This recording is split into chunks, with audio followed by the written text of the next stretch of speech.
Bonjour tout le monde, lundi 2 juillet 2018, point bourse du jour. Vendredi, les marchés US ont terminé relativement stables et ce matin, on ouvre en nette baisse. Le CAC est actuellement en baisse de 1,47%, tout comme le DAX. Le Nikkei est terminé en baisse de 1,37%, notamment impacté par la volonté du ministre de l'Intérieur allemand de démissionner de tous ses mandats, la CSU n'obtenant pas de réponse satisfaisante sur la politique d'asile en Allemagne.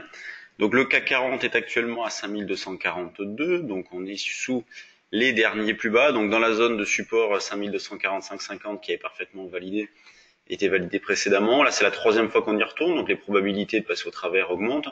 Une impulsion baissière peut même être déclenchée sous ce niveau-là, dans l'idée d'aller chercher pourquoi pas le niveau que l'on se fixe depuis un petit moment comme objectif suivant, 5225, voire même pourquoi pas 5205.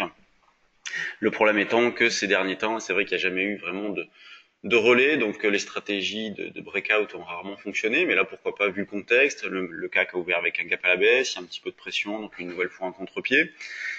Notre scénario qui consiste à vendre sur des rebonds a parfaitement fonctionné et évite justement de se prendre les pieds dans le tapis quand il y a des reprises, comme on a pu l'avoir encore la semaine dernière à plusieurs reprises. Donc on cherche toujours à vendre le plus proche possible de 70-75 comme niveau proche partant de 5240.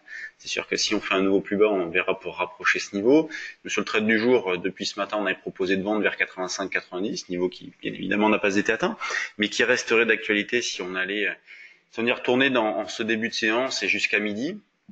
On cherche à vendre également le DAX sur des rebonds, le plus proche possible du niveau d'ouverture de 8 heures, autour des 12 200.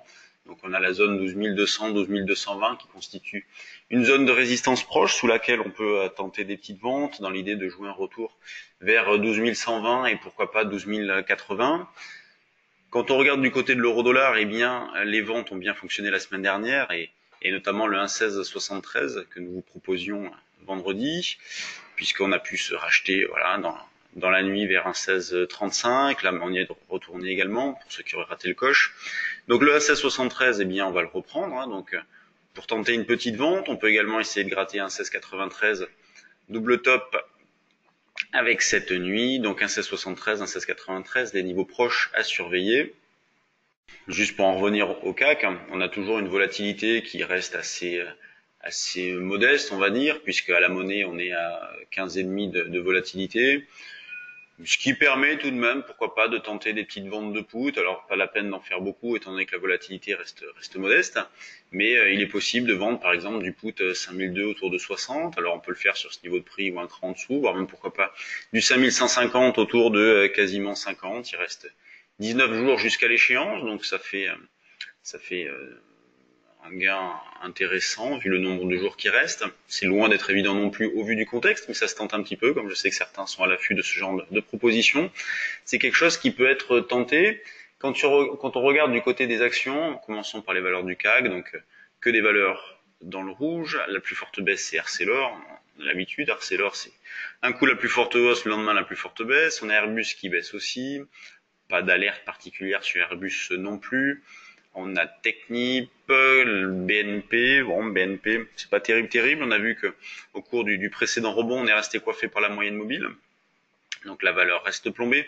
On a Total, moi je reste toujours à l'affût d'un retour en arrière dans cette zone des 49, 50 pour tenter un rebond. On a LVMH qui reste sur ses plus bas. Donc une ambiance un petit peu pesante, pas d'alerte particulière, mais un marché qui reste plombé, qui reste lourd. Quand on regarde les mid et small cap, il ne doit pas y avoir grand-chose. Tac, ouais, c'est bien ce qui me semblait. Là, il est 9h22, on a 72 valeurs affichées avec une grande majorité de baisse. On a Sequana qui monte un petit peu, mais rien à faire à l'instant T. Tac, Lumibird qui fait donc anciennement Cantel, qui revient sur ses derniers plus hauts, donc c'est toujours pas mal. Denix Corp, Pierre et Vacances, Quantum. Bon, de toute façon, vu l'ambiance, pas grand chose à faire sur les mid et small cap, c'est assez normal, tout le monde reste méfiant et guette des opportunités, mais vu l'ambiance générale, pour l'instant, on va chercher plutôt à vendre de l'indice sur des rebonds, 70-75 pour commencer, et au-dessus 90-95. Bon, on entame notre mois de révision, donc tout le mois de juillet est consacré à des révisions pour ceux qui ont participé à nos stages.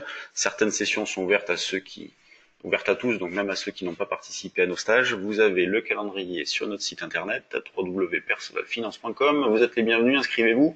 Il ne reste pas des places pour toutes les dates, mais n'hésitez pas à nous contacter, en nous envoyant un petit mail ou en nous appelant. Sur ce, bonne séance à tous et à demain.